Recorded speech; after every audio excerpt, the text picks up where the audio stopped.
الروضة الحمد لله. اليوم نزور صلى الله عليه وسلم الحمد لله. Такой прекрасный вид, прекрасное место. السلام عليك يا رسول الله صلى الله عليه وسلم. السلام عليك يا حبيب الله. مكان اسکی پیغمبر صلی الله علیه وسلم دفن شدگی است. مکان اسکی حضرت ابوبکر، حضرت عمر. السلام عليك يا ابو بكر. السلام عليك يا علي الخطاب، الصديق، عمر الفاروق. السلام عليك.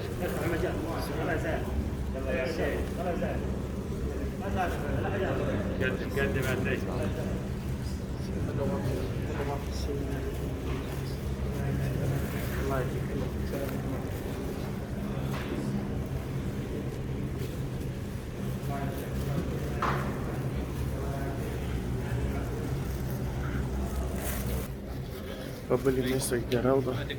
Алхамдулилlah. Возможно, в следующий раз не будет. Поэтому пока есть шанс, возможность, оцените, посещайте этого места. Алхамдулилlah.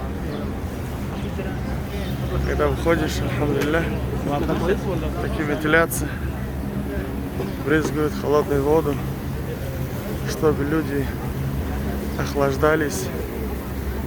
И тогда, машаллах.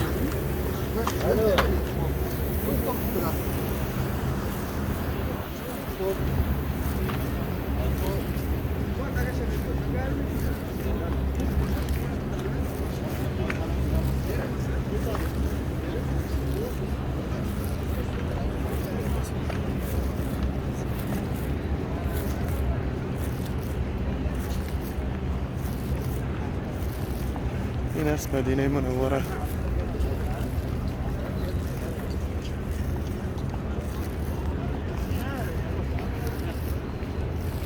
ناس بقيع، ناس قبرستان.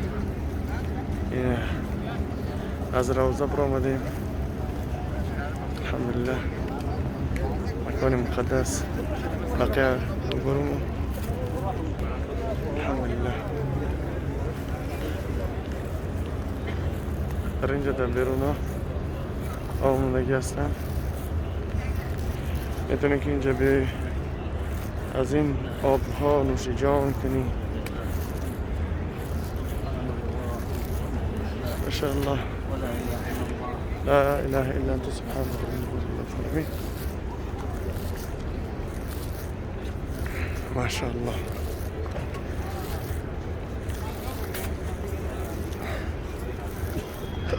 رفتن نمازم خواندیم، روزه مبارکه را دیدیم و نبی صلی الله علیه وسلم سلام دادیم و خارج شدیم. از دوری هم میتونیم بگیم که اللهم صل علی محمد و علی آل محمد. پیغمبر خدا صلی الله علیه وسلم فرموده است که من صلی علیه واحدة صلی الله به عشرة، صلی الله علیه عشرة. حبیبی عدد هر خلماییست. الله نصیبی هر کدیم شما بگردانه با همراه فرزنداتون، با همراه اولادتون، با همراه کودکاتون، پدر مادراتون. الله نصیبتون کنه. دوستان عزیز، از الله صدقاً طلب میکنم که الله نصیب دیدارتون کنه اون مکانها رو. در امان الله باشیم. در حق ما را دعا کنیم که خداوند عملها ما را مقبول من بگردانه.